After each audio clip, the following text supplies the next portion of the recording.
Member for Menzies' maiden speech. Gabriel Ng rose for the first time in federal parliament to deliver his maiden speech. I'm honoured to stand here as the first ever Labor member for Menzies.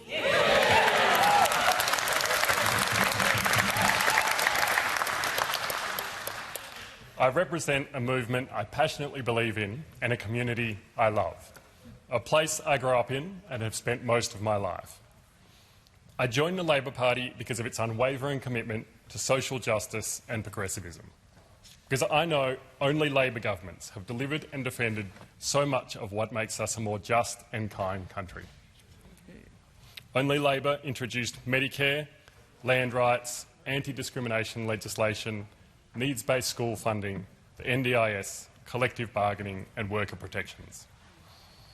Only Labor governs for modern Australia, with all its diversity and promise. We do not bury our heads in the sand as the world changes around us, but embrace new challenges and the opportunities they present. In the last election, our platform reaffirmed our commitment to these fundamental principles. I will be forever grateful that the people of Australia and of Menzies endorse these values. Social justice and progressivism ask that we engage in truth-telling and reconciliation. I therefore acknowledge the traditional owners of the lands and waterways on which this parliament sits, the Ngunnawal and Ngambri people. I pay respects to elders past and present and to all Aboriginal and Torres Strait Islander people here today. I also acknowledge the traditional owners of my electorate of Menzies in Melbourne's east, the Wurundjeri Woiwurrung of the Kulin Nation. The northern boundary of Menzies is formed by the Yarra River, or Birrarung in the Woiwurrung language.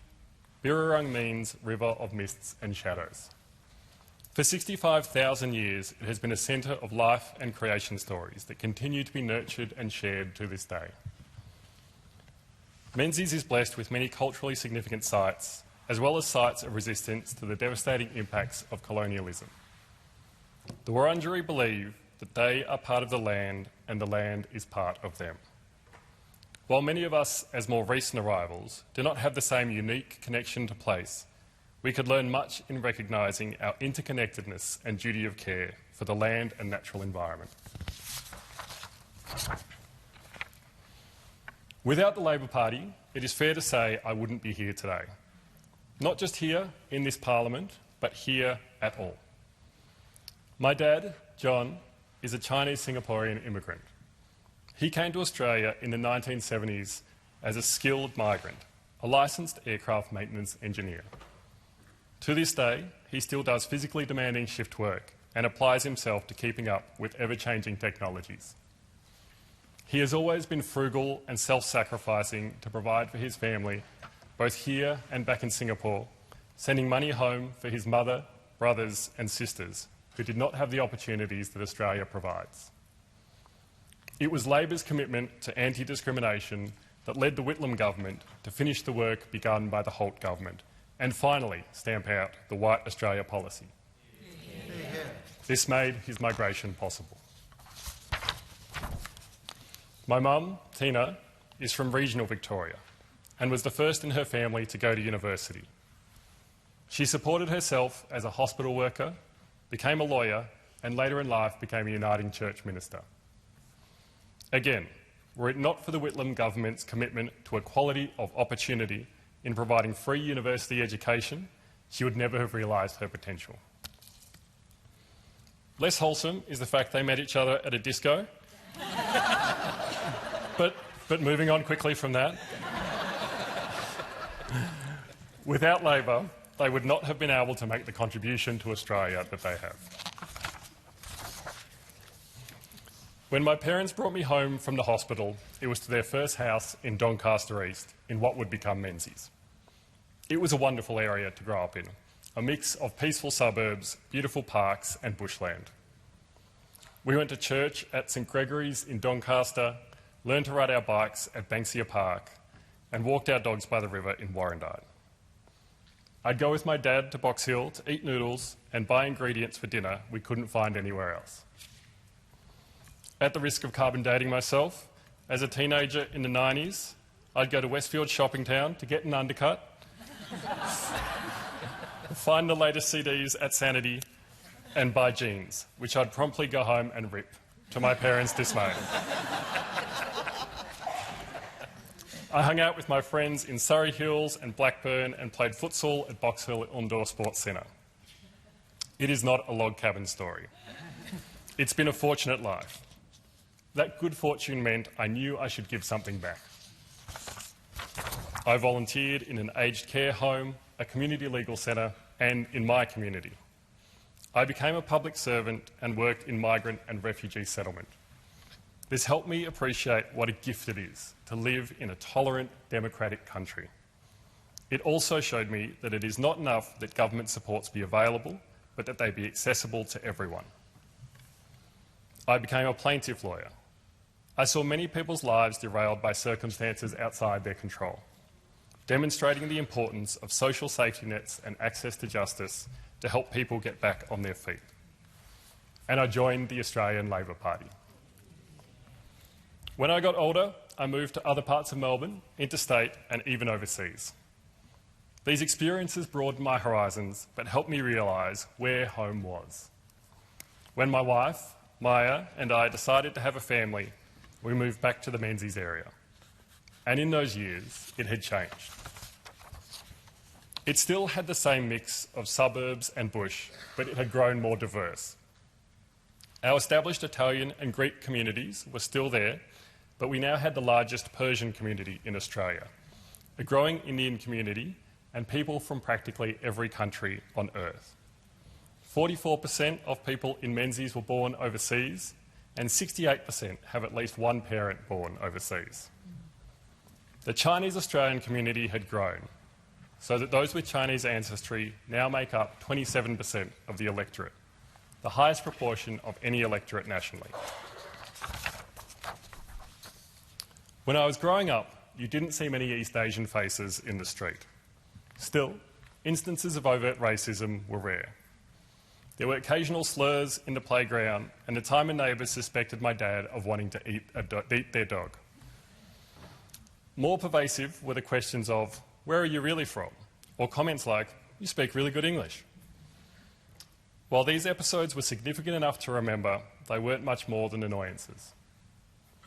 Then, in 1996, a member of this House, Pauline Hanson, in her maiden speech, said Australia was in danger of being swamped by Asians, dredging up tired old colonial fears of a yellow peril. For the first time, I felt there were some in the population, maybe a sizable number, who considered me less Australian because of my race. I'm happy to say, Mr Speaker, that we now have a much more reputable member for Oxley. Apologies, Deputy Speaker.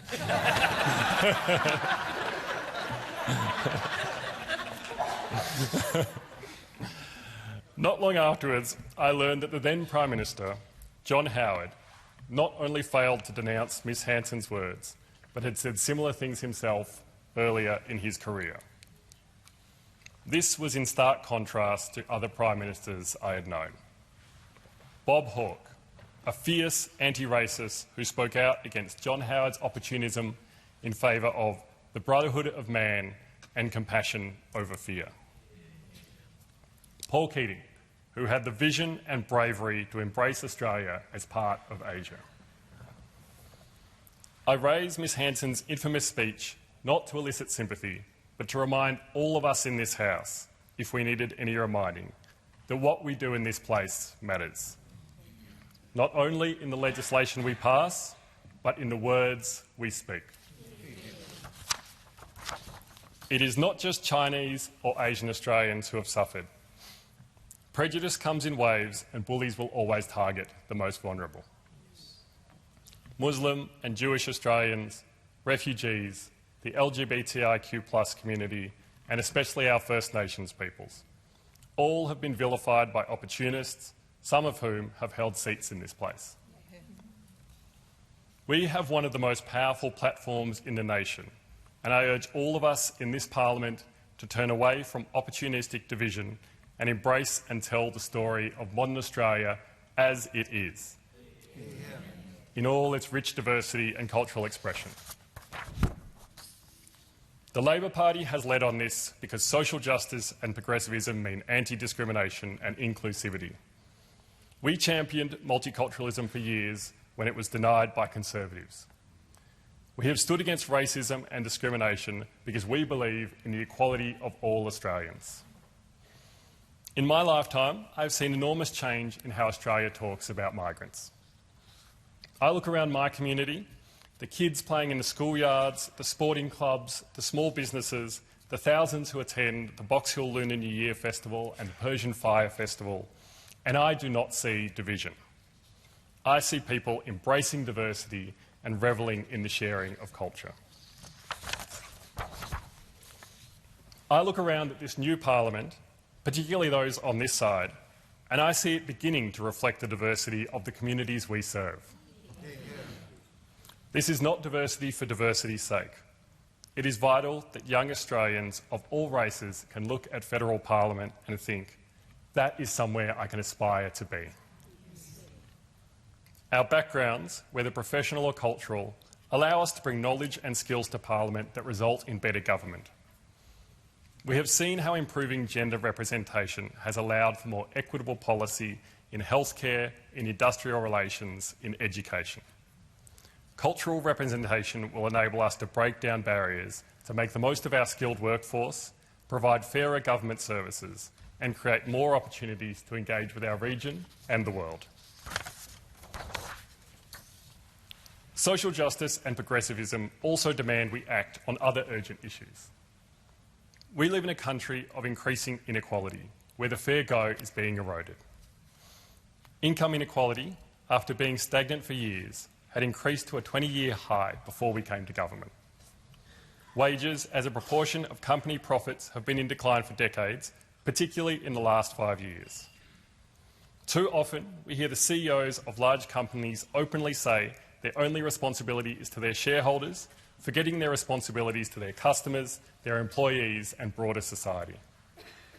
Meanwhile, workers are saddled with an increased share of the tax burden. The picture is worse for wealth inequality. The top 10% of households possess 44% of all wealth in Australia. 20 years ago, the richest 200 Australians held the equivalent of 8.4% of GDP. Now they hold almost triple that. This is not due to a tripling of ingenuity or risk-taking, but is largely the result of passive capital gains.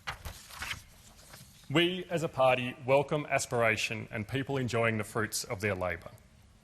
But there is a point at which gross wealth, next to poverty, damages the social fabric.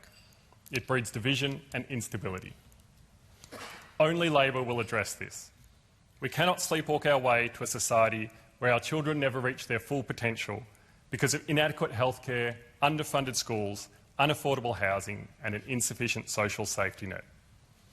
I am proud to be part of a government that, under the leadership of this Prime Minister, has increased wages and reduced income inequality, strengthened Medicare and public education, and invested more in housing than any government since World War II. We must continue this work with renewed ambition and drive.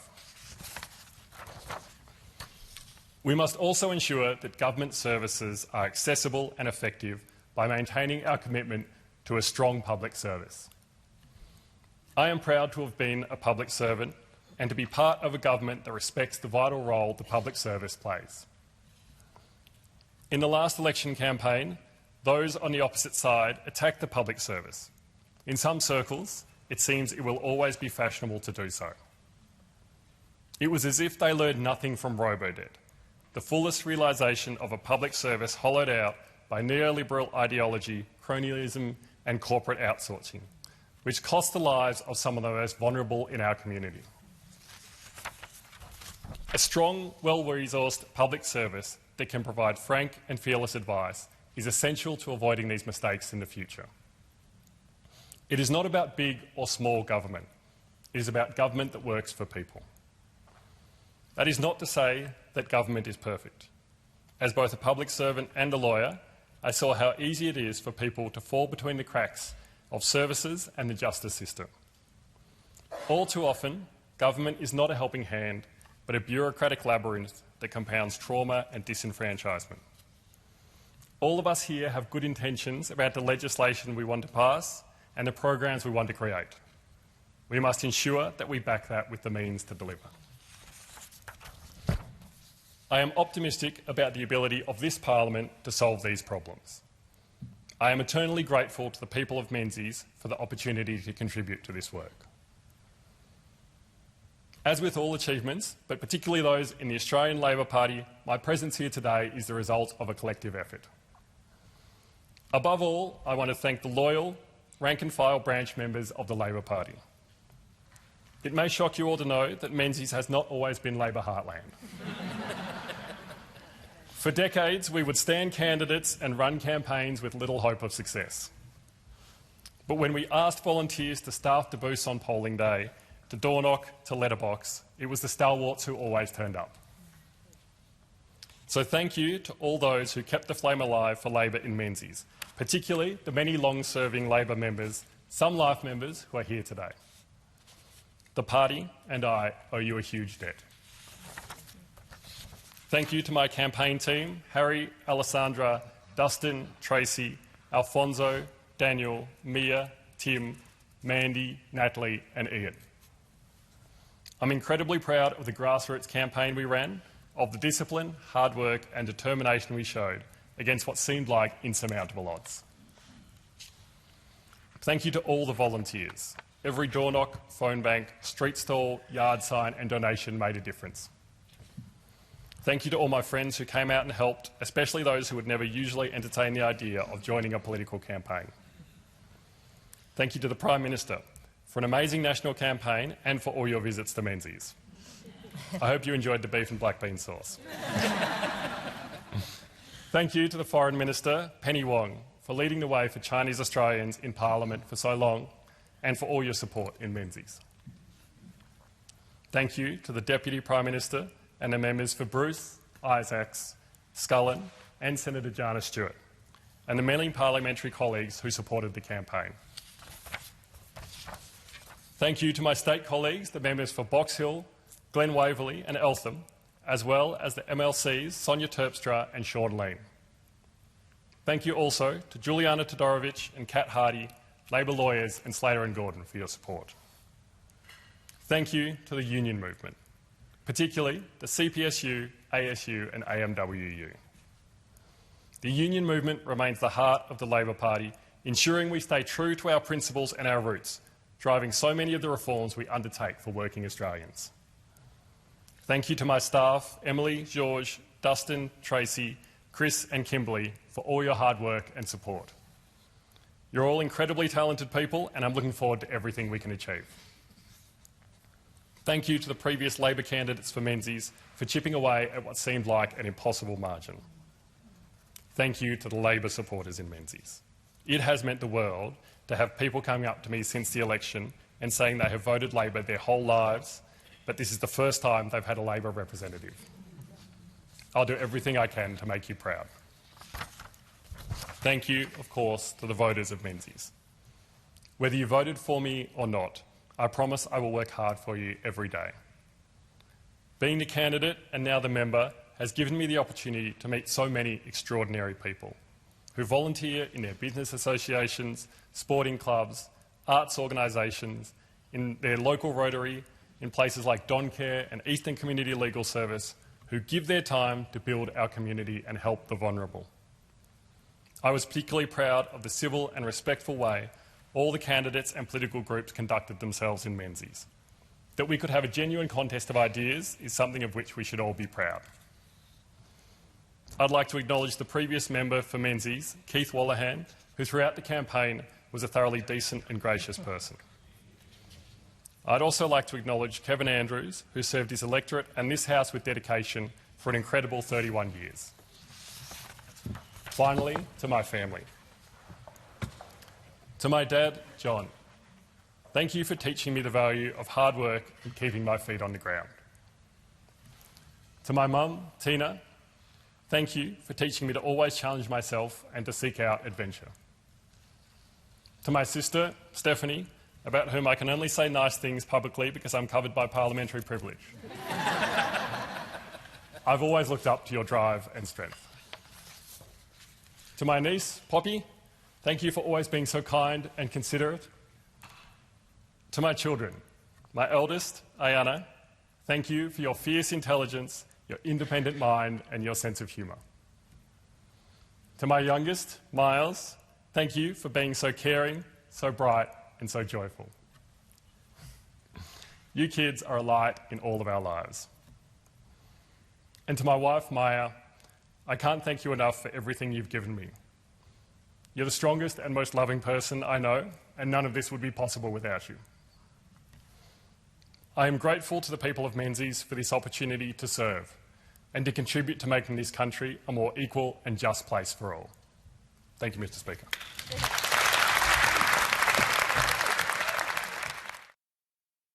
Audio courtesy of Hansard, Australian House of Representatives official YouTube channel.